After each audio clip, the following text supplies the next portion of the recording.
students, our new chapter is circulatory system. Circulatory system is also known as blood vascular system. Blood vascular system. It is termed as because the blood, which is the fluid, it is fluid connective tissue, it flows inside the blood vessels, the tubular structure. Hence, it is called blood vascular system. In tissue chapter, you have studied about connective tissue, in which it was blood and lymph. Connective means which keeps on connecting the different parts of the body. Clear, student?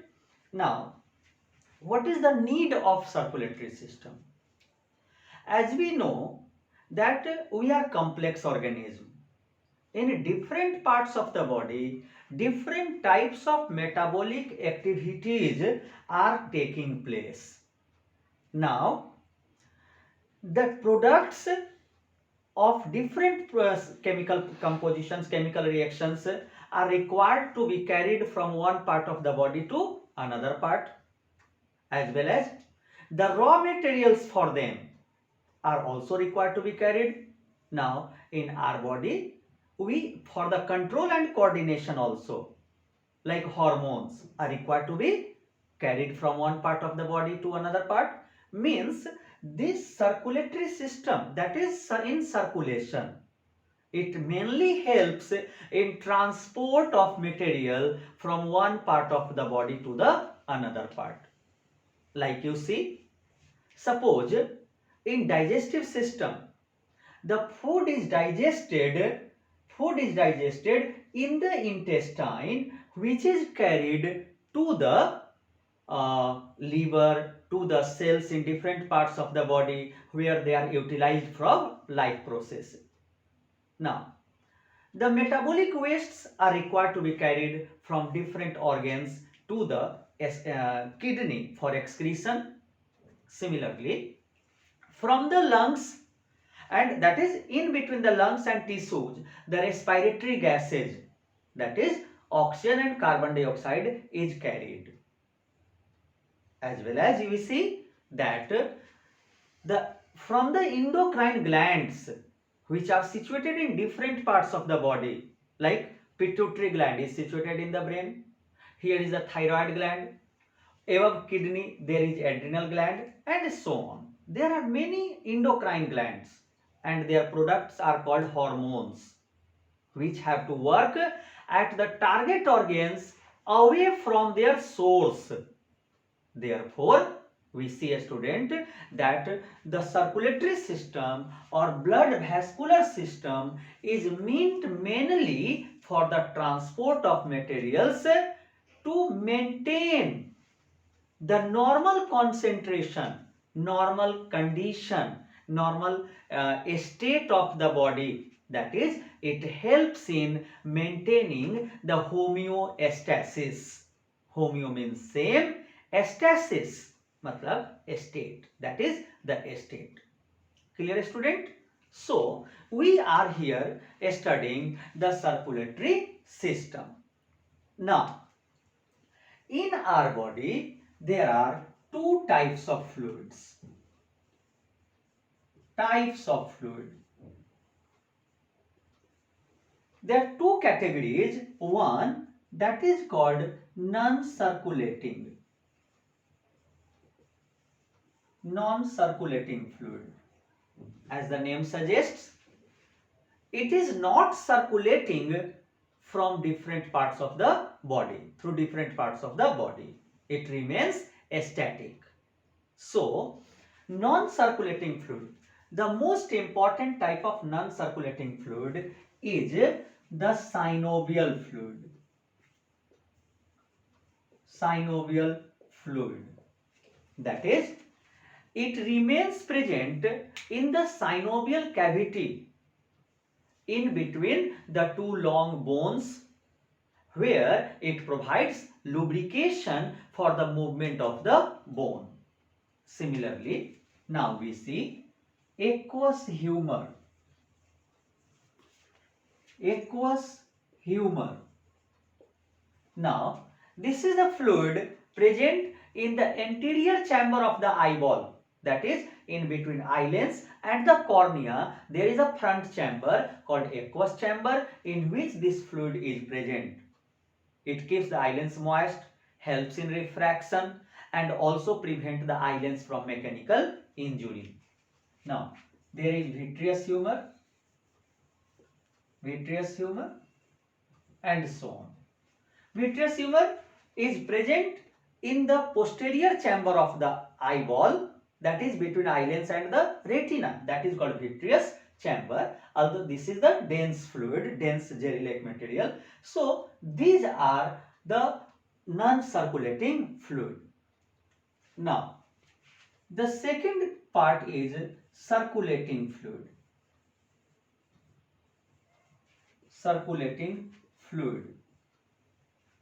Now these are, as the name suggests, they do not remain static, they do not remain stationary, they keep on flowing, keep on circulating through different parts of the body and carrying the different materials.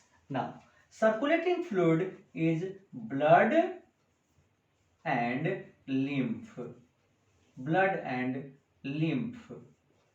So these are the two types of circulating fluid, and as the name suggests, circulatory system. So we have to study here blood and lymph, in which the blood is required to be studied in detail along with its function, composition, and the different organs, structures related to this system. Clear, student? So now we are going to start with the blood. So the next part is the blood, that is we are going to start here. Blood. It is red colored fluid. Now actually general color of blood is red, but sometimes we say that it is darker, it is brighter, lighter.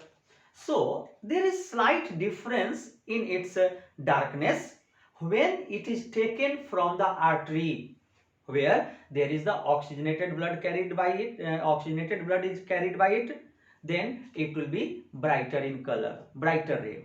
And if it is taken from the veins which are superficially situated under the skin layer, now then the blood will be slightly darker in red in color. In diagrams in books, sometimes you have often seen, that is while drawing the circulatory system or blood vessels, the veins are generally shown by blue color, and that arteries are shown by red color. But actually this is only for the representation. The veins or arteries are not blue color in color. Clear, student? Now blood, so it is red colored fluid,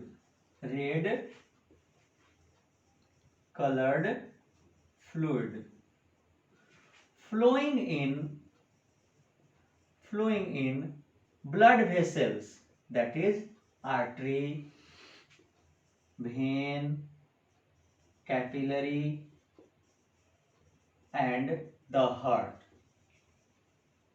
which is the muscular pump like structure. So it keeps on flowing in our body. Now we see a student here, that is, since we have studied that it is never stationary, it keeps on flowing. Now it is saltish in taste, that is it is slightly saltish in taste. We have often tasted it. Sometimes in the mouth, suppose some tongue or that is the oval of the cheek gets cut by pressing under the teeth, then the blood comes out and it will be tasted by us often. Now its pH value is in between 7.3 to 7.45, that is slightly alkaline.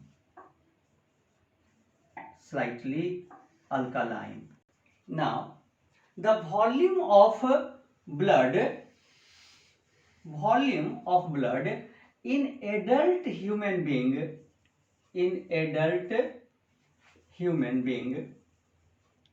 is 5 to 6 liters. 5 to 6 liters. Now again you see that is here 5 to 6 liter is the average blood volume in our body. Now even in female it will be slightly less than that, that may be 4.5 to 5.5 liters. Clear? Now we see again here student, that is we have studied color, taste, pH and volume. Now we see here again that our blood circulatory system, vascular system, is the closed type of vascular system. That is, the blood flows within the closed system. It never flows out of it. That is, in between the tubular vessels, arteries, veins, capillaries, and then flowing through the heart. In lower organisms like insects and others, the blood flows out of the blood vessel in between the tissue, that is in tissue spaces, and then sucked by the another channel. Hence, that will be the open type of blood vascular system. But in our body, it is closed type of blood vascular system, that is flowing within the blood vessels. So, this is the partly introduction of the blood vascular system, or that is the blood again. Now we have to remember one point here, that is hemopoiesis. Now this is the term which is required to be learned. Hemopoiesis, the process of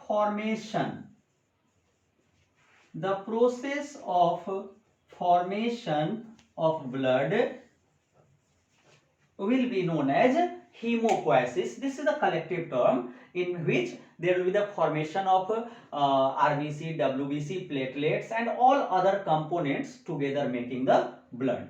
So this is the introduction of blood. Now we have to discuss here the function of blood, and then we will study one by one in detail the different components. So, function of blood. The blood has two main functions, that is, one, transport of materials, and second, protection against the diseases, that is providing immunity. Now if we will study about the transport, so start with the transport topic, the function of blood as a transport medium. We have discussed earlier, that is the blood transports different materials. Like we will list it out one by one in sequence such that we can easily recall it. Like first of all, transports nutrients or digested materials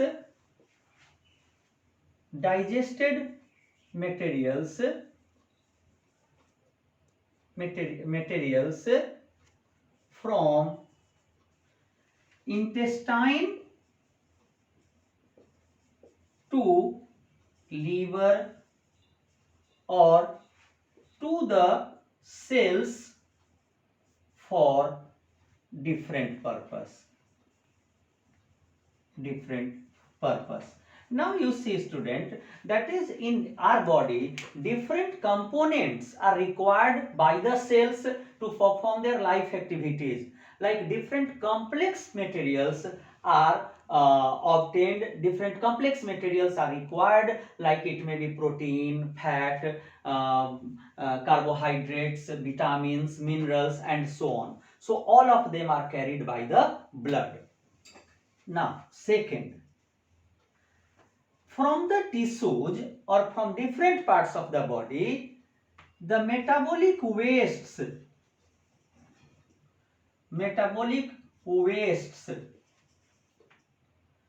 are carried to the kidney for excretion. Now, that is mainly nitrogenous waste, metabolic waste, mainly nitrogenous waste like urea, uric acid, creatinine and other things from liver or other parts to the kidney, from where it is eliminated from the body. That is the excretion. Now, next, hormones are carried from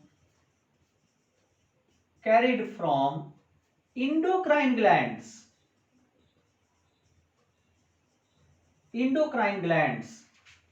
to their target organs.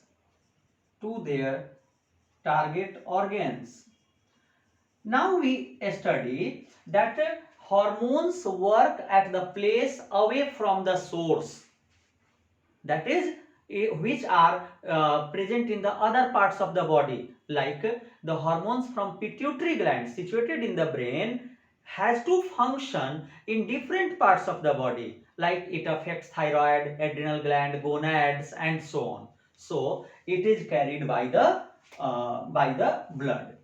Now, fourth, respiratory gases.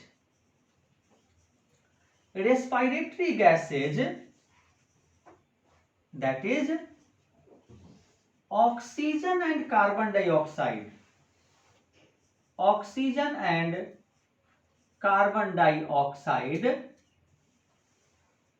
Carbon dioxide are carried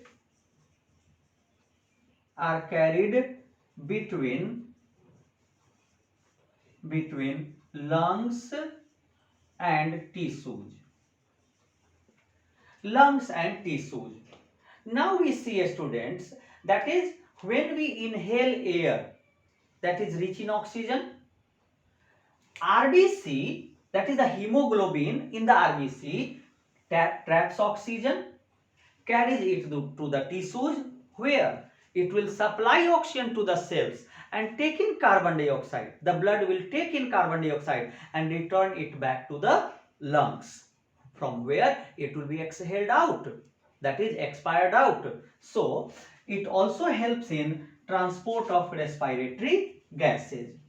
Now we can further write here in detail, that is, suppose the hemoglobin, which is the respiratory pigment in the blood, we will again study in detail.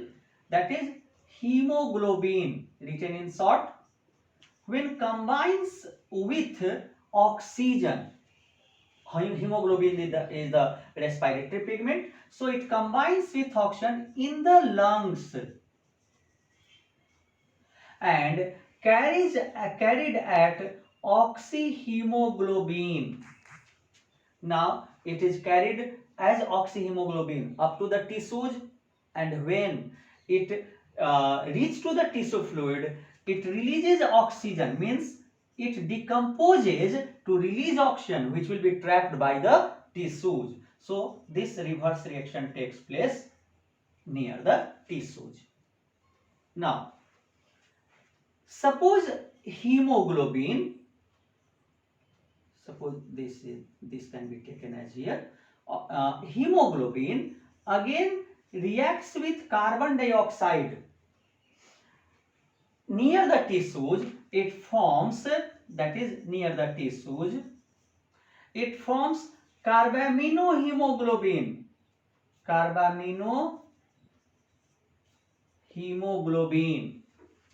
Now after reaching to the lungs, it decomposes to release carbon dioxide to be expelled out. Here this reaction takes place in the lungs. But now we see, a student, that hemoglobin or RBC carries only little of CO2. only little of CO2, and the maximum of it is carried by the blood plasma in the form of bicarbonate. That is, most of CO2, the most of CO2 is carried as bicarbonate salts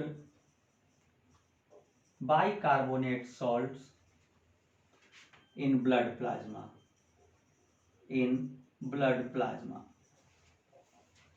Now, sometimes if hemoglobin combines with carbon monoxide, then it forms carboxyhemoglobin, which is a stable product. As a result, it reduces oxygen carrying capacity of the blood, leads to suffocation, and even leads to death. So these were the different forms in which respiratory gases are transported. Now, so these were one more transport part we can take here, that is transport of heat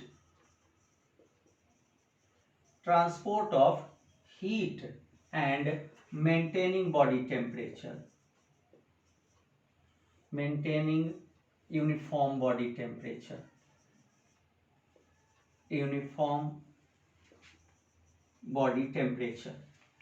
Now that is homeostasis. As we know that we are homeothermals. Endothermals means our body temperature remains almost constant. Inside our body, the heat is produced, and this heat is carried to different parts of the body. That is mainly the main heat producing organ is the liver. Heat is produced in liver, and it is carried to different parts of the body to maintain uniform body temperature. So we have studied about the function of transport. The next function of the blood is the protection. Now, in this process, WBC provides immunity against diseases.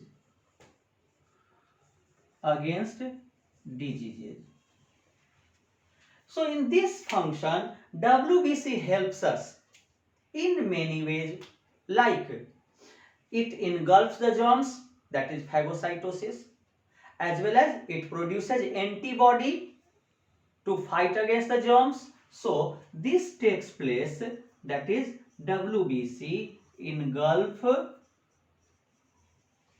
germs. That process is known as phagocytosis. Engulf germs and also destroys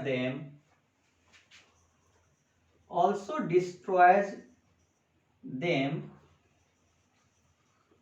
by producing antibody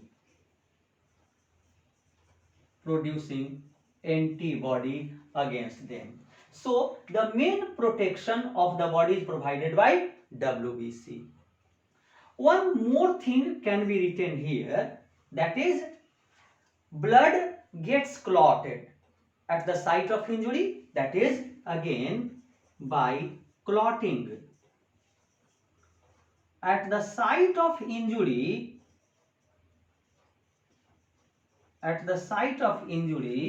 it prevents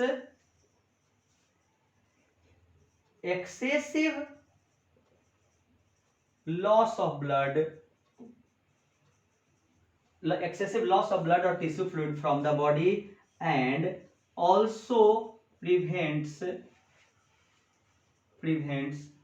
entry of germs through cut or injured part of the body. So just a student, we have seen that is these were the different functions performed by the blood. Clear, student? Now after that we will study about the blood, its composition and different structures, that is components like cellular component, non-cellular component, RBC, platelets, WBC and so on. Clear student?